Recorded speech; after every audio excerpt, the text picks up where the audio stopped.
यूं ही नहीं ताज ताज बन जाता है। शिल्पकारों का हुनर और चुनिंदा संगमरमर ताज को नायाब बनाते हैं। कुछ ऐसे ही चुनिंदा जगहों से बस खास ही चुनकर लाता हूँ। कतरे कतरे को मैं हीरे सा परखता हूँ। यूं ही नहीं मैं रजनीगंधा बन जाता हूँ। कह रही है कि मोदी जो कर रहे हैं वो अद्भुत है और मोदी इससे निपट लेंगे। राहुल गांधी और कांग्रेस को यह सब नहीं दिख रहा है।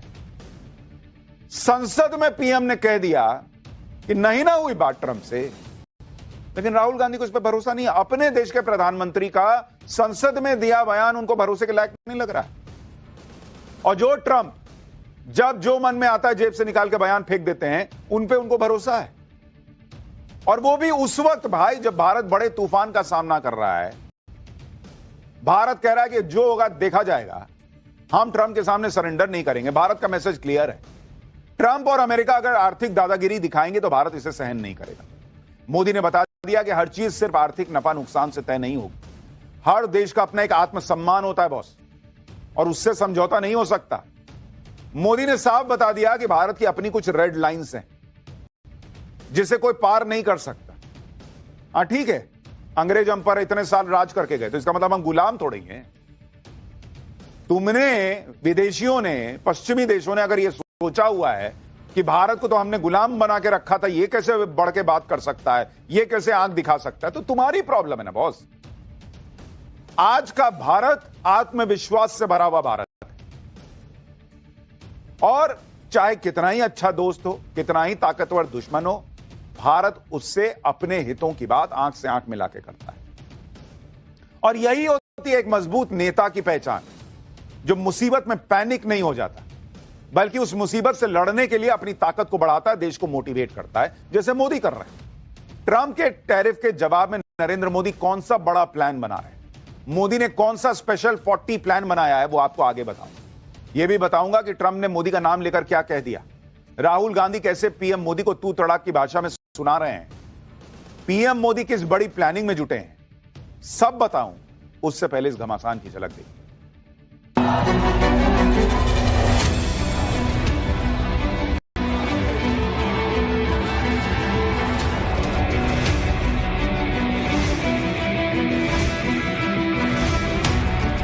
I'm talking to a very terrific man, Modi.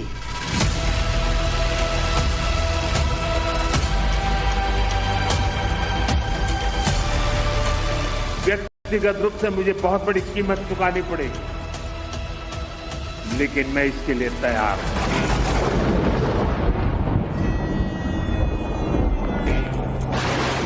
Narendra Modi से कहा कि सुन, ये जो तू कर रहा है इसको 24 घंटे के अंदर बंद कर।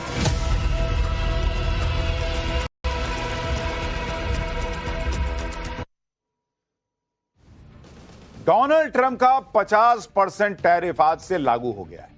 ट्रंप के इस डबल टैरिफ से कैसे नरेंद्र मोदी लड़ रहे हैं, कैसे उसका तोड़ निकाल रहे हैं, हम आपको आगे बताएं। दावा करने लगे कि उन्होंने तो ऑपरेशन सिंदूर के दौरान पीएम मोदी से बात की।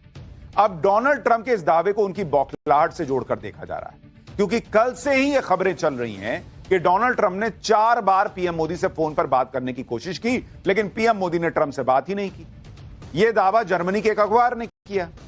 कल से यह खबर अंतर्राष्ट्रीय जगत में छाई हुई थी कि अरे यार, अमेरिका के ट्रंप की तो बड़ी बेइज्जती कर दी मोदी ने, बात ही नहीं कर रहे हैं वो। जाहिर है यह सुनकर हर कोई हैरान होगा कि पीएम मोदी ने 4 बार ट्रंप को इग्नोर मार दिया। यह खबर डोनाल्ड ट्रंप के लिए भयंकर बेइज्जती वाली, क्योंकि ट्रंप तो खुद को दुनिया का बॉस बताते हैं, लेकिन दुनिया के बॉस को नरेंद्र मोदी भाव नहीं दे रहे, और यह खबर एक्सपोज हो गई। जैसे ही यह खबर वायरल हुई, उसके कुछ ही घंटे में ट्रंप ने दावा किया कि मैंने तो मोदी से बात की थी, मैं तो धमका रहा था, मैंने तो कह दिया था कि दिमाग घूम जाएगा तुम लोगों का, इतना टैरिफ लगा दूंगा। यानी ट्रंप अपनी बेइज्जती से बचने के लिए अब यह दावा कर रहे हैं कि मैंने मोदी से बात की थी तो इतने दिन में नाम लेके क्यों नहीं बोले कि मैंने मोदी से बात की थी। और चूंकि यह आदमी झूठ बोल रहा है, इसलिए इसने बयान देते देते बीच में बगल वाले से भी बोला कि तुम थे ना वहां पे। कभी किसी बड़े राष्ट्राध्यक्ष को ऐसे बोलते देखेंगे, तुम थे ना वहां पे। ट्रंप को लग गया कि दुनिया में मेरी बेइज्जती हो रही है कि मोदी फोन नहीं उठा रहे मेरा। तो एक काम करता हूं, मैं मोदी को बता देता हूं कि मैंने मोदी को ऐसा कर दिया, वैसा कर दिया। क्योंकि अगर ऐसा किए थे तो पहले बोलते। आप यह भी देखिए कि डोनाल्ड ट्रंप ने सीज फायर पर नया सनसनीखेज बयान उस वक्त दिया है जब भारत पर 50% टैरिफ लागू हो, लेकिन नरेंद्र मोदी झुके नहीं। जब दुनिया को यह मैसेज चला गया कि ट्रंप का टैरिफ कोई ब्रह्मास्त्र नहीं है कि उससे हर देश डर ही जाएगा, जब भारत और अमेरिका के बीच ट्रेड डील रुक गई है और इस डील को रुकने का भारत ज्यादा लोड नहीं ले रहा, ट्रंप ने ऐसे वक्त में मोदी को टारगेट करने वाला बयान दिया। जब ट्रंप के विरोध के बावजूद पीएम मोदी ने रूस से तेल खरीदना बंद नहीं किया, उल्टे वो रूस से दोस्ती गहरी कर रहे हैं। जब पीएम मोदी ट्रंप की टेंशन बढ़ाते हुए एससीओ मीटिंग में चीन जा रहे हैं, इसलिए ट्रंप का नया बयान उनकी बौखलाहट का सबूत है, क्योंकि वो तो बड़ी बड़ी डींगे हाँक रहे थे। लेकिन सवाल यह है कि ट्रंप झूठ बोल रहे हैं, ट्रंप डींगे हाँक रहे हैं, ट्रंप लंबा लंबा फेंक रहे हैं, राहुल गांधी क्यों उसमें फंस रहे हैं? राहुल गांधी को हर वक्त क्या मोदी को घेरने के लिए कुछ मौका चाहिए? अभी देश की ना बात है बॉस। राहुल गांधी नहीं कह सकते थे कि मेरे देश का प्रधानमंत्री संसद में बोल दिया जी ट्रंप, तुम झूठे ना बोल रहे हो फिर। लेकिन वो तो तुरंत आ गए कि नहीं, ट्रंप ने बोला सुन मोदी तू क्या कर रहा है, इस तरह की भाषा बोलने लगे। इसलिए ट्रंप ने अपने नए बयान से यह साबित करना चाहा कि वो नरेंद्र मोदी को झुका सकते हैं, झुकाकर दिखाया भी। उनका टैरिफ वार कमजोर नहीं है, वो इस हथियार से मोदी को डरा चुके हैं। कोई उनका फोन ना उठाए ऐसी हिम्मत किसी की नहीं। लेकिन ट्रंप अब जितने भी दावे कर लें, कुछ भी बोल लें, गाड़ी प्लेटफॉर्म से छूट चुकी है। दुनिया देख चुकी है कि मोदी ट्रंप के आगे झुके नहीं, भारत झुका नहीं, उल्टे भारत ने ट्रंप को तगड़ा जवाब दिया। लेकिन भारत में तो उल्टा हिसाब चल रहा है। नरेंद्र मोदी से दुश्मनी के चक्कर में इंडी गठबंधन ट्रंप की बातों को फैलाने में जुट गया, जबकि यह बात सबको पता है कि ट्रंप हवाबाजी करते हैं। ऑपरेशन सिंदूर को करीब 3.5 महीने बीत चुके हैं, लेकिन ट्रंप वही घिसे पिटे पुराने बयान दे रहे हैं। यह सब जानते हुए भी इंडी गठबंधन उनके बयानों के भाव बढ़ाकर भारत के हितों को नुकसान पहुंचाने में लगा है। जबकि यह वक्त एक साथ खड़े होकर ट्रंप की दादागिरी का बतौर नेशन मुंहतोड़ जवाब देने का वक्त है। क्योंकि टैरिफ की लड़ाई मोदी और ट्रंप के बीच की कोई पर्सनल लड़ाई नहीं है, यह पूरे देश की लड़ाई है। लेकिन इंडी गठबंधन यहां भी पॉलिटिक्स की गाड़ी दौड़ा रहा है। ट्रंप के नए बयान का वीडियो शेयर करते हुए अखिलेश यादव ने सोशल मीडिया पोस्ट में कहा कि इन्होंने तो भाजपाइयों के मुंह पर भी टैरिफ लगा दिया। इसी तरह आम आदमी पार्टी ने भी ट्रंप के नए बयान का वीडियो शेयर किया और नरेंद्र मोदी को घेरते हुए कहा कि ट्रंप भारत पाकिस्तान जंग रोकने की बात कई बार कह चुके हैं। इसके अलावा उन्होंने भारत के लिए न जाने क्या क्या कहा है, लेकिन आपकी जुबान से एक शब्द तक नहीं निकला। मोदी जी, आखिर आपकी ऐसी क्या मजबूरी है? ये कौन सा शब्द सुनना चाहते हैं? देश का प्रधानमंत्री संसद में खड़े होकर बोल रहा है, इनको सुनाई नहीं दे रहा है आम आदमी पार्टी वालों को। अच्छा, कांग्रेस ने तो आज यह कहकर मोदी को घेरा कि उनकी दोस्ती की सजा भारत भुगत रहा है। कांग्रेस ने पीएम मोदी और ट्रंप का एक पोस्टर जारी करते हुए कहा कि दोस्ती करें मोदी, भुगते पूरा देश। यानी कांग्रेस यह दिखाने की कोशिश कर रही है कि नरेंद्र मोदी की ट्रंप की दोस्ती की वजह से ट्रंप भारत पर टैरिफ लगा रहे हैं। कांग्रेस इसे पीएम मोदी का पर्सनल फेलियर बता रही, जबकि यह बात सबको पता है कि ट्रंप यूक्रेन युद्ध न रुकवा पाने की बौखलाहट में भारत को टारगेट कर रहे हैं। कांग्रेस कह रही है दोस्ती करें मोदी, भुगते पूरा देश। अच्छा चलिए, इनके लॉजिक के हिसाब से नरेंद्र मोदी ने ट्रंप से दोस्ती की, इसलिए ट्रंप ने भारत पर टैरिफ लगा दिया। जिनपिंग ने दोस्ती की थी इसलिए लगा दिया। दुनिया के बाकी देशों ने दोस्ती कर ली इसलिए लगा दिया। क्या खाली भारत पर टैरिफ लगाया हुआ है? हाँ, भारत पे एक्स्ट्रा लगाया क्योंकि भारत इनके सामने झुकने को तैयार नहीं। इसमें पर्सनल दोस्ती का मामला क्या है? ऐसा नहीं है कि ट्रंप ने सिर्फ भारत पर टैरिफ लगाया, 70 से ज्यादा देशों पर टैरिफ लगाया, लेकिन कांग्रेस पार्टी यहां भी लग गई। आप देखिए कि इधर कांग्रेस टैरिफ को लेकर पीएम मोदी को टारगेट कर रही है, उधर दुनिया के दूसरे देश मोदी पर यह भरोसा जता रहे हैं कि वो संभाल लेंगे। जैसे फिजी के प्रधानमंत्री हाल ही में भारत के दौरे पर आए, उन्होंने ट्रंप के टैरिफ को लेकर पीएम मोदी से कहा था कि कोई आपसे बहुत खुश नहीं है, कोई व्यक्ति आपसे बहुत खुश नहीं है। उन्होंने इशारा किया कि ट्रंप, मगर आप इतने ताकतवर हैं कि इन मुश्किलों को झेल सकते। मतलब बाहर के देशों को हम पे भरोसा है कि भारत झेल लेगा, भारत देख लेगा, मोदी देख लेंगे। अपने यहां नरेंद्र सरेंडर फैलाने में लगे हुए हैं। आप ये भी देखिए कि डोनाल्ड ट्रंप ने भारतीय प्रोडक्ट्स पर टैरिफ लगाकर एक तरफ से अमेरिका के बाजार भारत के लिए बंद करने की कोशिश की, लेकिन नरेंद्र मोदी ने भी ठान लिया कि अगर ट्रंप एक दरवाजा बंद करेंगे तो भारत और दरवाजे तलाश लेगा। ट्रंप के डबल टैरिफ से भारत के टेक्सटाइल गारमेंट एक्सपोर्ट पर असर पड़ेगा, लेकिन भारत अपने टेक्सटाइल एक्सपोर्ट को बढ़ाने के लिए 40 दूसरे देशों से बात कर रहा है। इसमें यूके है, जापान है, साउथ कोरिया है। ये तमाम ऐसे देश हैं, इसके अलावा और दूसरे देश जहां की मार्केट में भारत अपने टेक्सटाइल एक्सपोर्ट को पुश करेगा। इसके अलावा रूस, Germany, Italy, Spain, Netherlands, Poland, Belgium, UAE और ऑस्ट्रेलिया से भी बातचीत की जाएगी। इन देशों के सामने भारत अपने टेक्सटाइल इंडस्ट्री की अच्छी क्वालिटी, मजबूती और विश्वसनीयता को सामने रखेगा। ये 40 देश कुल मिलाकर करीब 51 लाख करोड़ की कीमत के टेक्सटाइल और अपैरल का इंपोर्ट करते हैं। इस वजह से इन देशों में भारत अपने टेक्सटाइल एक्सपोर्ट मार्केट को बढ़ा सकता है, जो मौजूदा वक्त में सिर्फ 5 से 6%।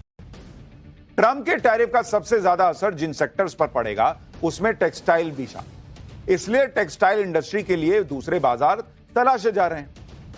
ट्रंप के टैरिफ वॉर से निपटने के लिए भारत ने यही रणनीति बनाई कि जो सेक्टर ज्यादा प्रभावित हैं उनके लिए नए बाजार तलाशे जा रहे हैं। इसके लिए एक्सपोर्ट प्रमोशन काउंसिल्स को लगाया गया है।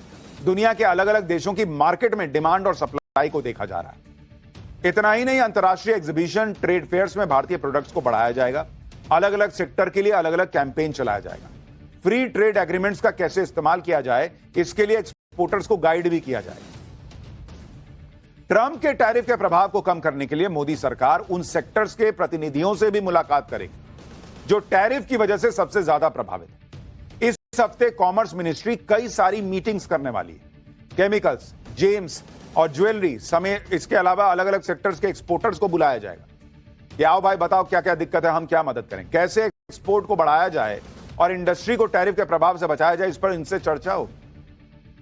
भारत पर 50% टैरिफ लगने के बाद मोदी सरकार का पहला रिएक्शन भी आ गया।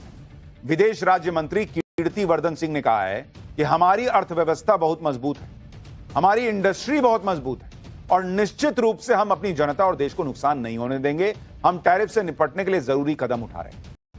विदेश राज्य मंत्री कीर्तिवर्धन सिंह ने कहा कि यह टैरिफ गलत है, क्योंकि जिस वजह से भारत पर टैरिफ लगाया गया है वो काम तो कई देश कर रहे हैं। उन्होंने कहा कि हमारे पास एक बड़ी जनसंख्या है जिसकी एनर्जी जरूरतों को भी देखना जरूरी है। ट्रंप टैरिफ लगाकर भी भारत को झुका नहीं पाए तो वो दूसरे तरीके तलाशने में जुट गए। अब कुछ बातें ऐसी भी चलने लगी सोशल मीडिया पर कि भारत को सबक सिखाने के लिए H-1B वीजा को खत्म कर देना चाहिए। अमेरिका के वाणिज्य सचिव हावर्ड ल्यूटनिक ने H-1B वीजा को स्कैम करार दे दिया। उन्होंने कहा कि मौजूदा H-1B वीजा सिस्टम एक घोटाला है जो विदेशी कर्मचारियों को अमेरिकी नौकरियों के अवसरों को भरने का मौका देती है। अमेरिकी कर्मचारियों को नियुक्त करना सभी बड़े अमेरिकी व्यवसायों की प्राथमिकता होनी चाहिए। इसके अलावा ल्यूटनिक ने डोनाल्ड ट्रंप की गोल्ड कार्ड योजना का भी जिक्र किया और कहा कि सिर्फ उन्हीं धनी विदेशियों को अमेरिकी निवास दिया जाएगा जो अमेरिका में $50 लाख का निवेश करें। ट्रंप की पार्टी के कुछ और नेता भी H-1B वीजा के खिलाफ बयान दे रहे हैं। सोशल मीडिया पे कुछ लोग भी लिखने लगे कि भारत अगर रशिया से तेल खरीदना बंद नहीं करता है तो इनका H-1B वीजा बंद करो। H-1B वीजा ना हुआ हलवा हो गया कि रातों रात बंद कर दो। ये इतना आसान नहीं है। H-1B वीजा हर किसी को अमेरिका नहीं देता है कि भाई कोई भी आया उसको H-1B वीजा मिल गया। ये highly skilled, highly talented professionals को मिलता है। इसके लिए अमेरिका अपने यहां स्किल्ड प्रोफेशनल्स की कमी को पूरा करता है और इसमें भारत का टैलेंट पूल सबसे ज्यादा काम आता है। तो ऐसा नहीं है कि भारत पे कोई एहसान कर रहा है अमेरिका कि आओ आओ एक काम करो, आओ तुम वहां बैठे हो, आओ हमारे यहां नौकरी कर लो। भारतीय टैलेंटेड हैं और उनके पास वो हुनर है जिसकी अमेरिका में कमी है, इसलिए वहां उनको नौकरी मिलती है और उससे जितनी लागत में अमेरिका वाला जितना नवाबी झाड़ते हुए काम करेगा उससे कम पैसे में भारतीय जो है वो तन मन धन लगा के काम करते हैं। H-1B वीजा जिन्हें मिलता है वो हाईली स्किल्ड प्रोफेशनल्स होते हैं जिसके लिए अमेरिकी कंपनियां अच्छा खासा खर्च भी करती हैं। इसलिए आप देखिए कि एक आम अमेरिकी कर्मचारी से कहीं ज्यादा सैलरी H-1B वीजा वालों को मिलती है। औसत अगर आप देखेंगे कि जो H-1B वीजा मिलता है, अगर उसकी आप सैलरी देखेंगे, औसत सैलरी, भाई अपने भारतीयों को इतना कम करके मत आंको कि भाई अमेरिका ने H-1B वीजा दे दिया, बहुत बड़ा एहसान कर दिया। हम जो काम करते हैं ना उसकी वजह से हमको वो मिलता है। तो जो H-1B वीजा वाले हैं उनकी सैलरी जो है, औसत सैलरी कितनी होती है? $1,08,000। ठीक है, और सामान्य अमेरिकी की उसकी सैलरी कितनी होती है? अमेरिकी की, सामान्य अमेरिकी की उसकी सैलरी होती है $45,760। ये देख रहे हैं आप, इतना मैसिव डिफरेंस है, ऑलमोस्ट डबल से ज्यादा सैलरी मिल रही है H1B वीजा वर्कर्स को। क्यों? क्योंकि वो हाईली स्किल्ड लोग हैं। अगर इनकी जरूरत अमेरिकी कंपनियों को नहीं होती तो क्यों उन्हें अमेरिका में बुलाया जाता और क्यों इन पर इतना खर्च किया जाता? और ये क्या हवा में मिल जाएंगे आपको कि हाँ सब भारतीयों को उठाओ, इनका H1B वीजा कैंसिल करो, वापस भेज दो? काम कौन करेगा? ट्रंप के भतीजे काम करेंगे क्या वहां? आप ये भी देखिए कि साल 2022-23 में करीब 2,65,000 H1B वीजा जारी हुआ, इसमें से 78% वीजा भारतीयों को मिला। National foundation for American policy के मुताबिक हर एक H1B वीजा पोजीशन की भर्ती के साथ ही अमेरिका में 8 अतिरिक्त जॉब क्रिएट होती हैं। अमेरिका की दिग्गज टेक कंपनियां जिस पर अमेरिका इतना घमंड करता है, जैसे गूगल, माइक्रोसॉफ्ट, अमेजॉन, ये सब H1B वीजा के तहत आने वाले टैलेंट के भरोसे अपनी ग्रोथ करती हैं। इस H1B वीजा के जरिए जो टैलेंट प्रोफेशनल्स की भर्ती होती है, उसी से कंपनी को मुनाफा होता है, दायरा बढ़ता है उसका, इससे बाकी जॉब क्रिएट होती हैं, जैसे मार्केटिंग में, सेल्स में, कस्टमर सर्विस में। तो एक H1B वीजा अमेरिका देता है मान लीजिए भारतीय को, तो वहां अमेरिका में 8 नौकरी पैदा होती है, सेल्स में, मार्केटिंग में और दूसरी जगह पर, क्योंकि कंपनी का ग्रोथ होता है। तो भारतीय नौकरी खा नहीं रहे हैं, भारतीयों की वजह से कंपनियां मुनाफा कमा रही हैं, तो अमेरिकियों को नौकरी भी मिल रही है। H1B और L1 वीजा के जरिए भारतीय अमेरिका की इकोनॉमी में सालाना $1 बिलियन का कंट्रीब्यूशन करते हैं बॉस। भारत की आईटी इंडस्ट्री हर साल अमेरिका में 4 लाख डायरेक्ट और इनडायरेक्ट जॉब्स क्रिएट करती है और हर साल 5 बिलियन का टैक्स चुकाती है। अगर अमेरिका ने H1B वीजा पर सख्ती दिखाई तो इससे अमेरिका की इकोनॉमी को ही नुकसान होगा, क्योंकि अमेरिका की कंपनी में काम करने वाले H1B प्रोफेशनल्स अमेरिका की ही कंपनियों को आगे बढ़ा रहे हैं और रातों रात इनका कोई रिप्लेसमेंट नहीं मिल जाएगा। यानी भारत को दुश्मन बनाकर अमेरिका का काम चलने वाला नहीं है, यह मान के चलिए। अमेरिका को हर हाल में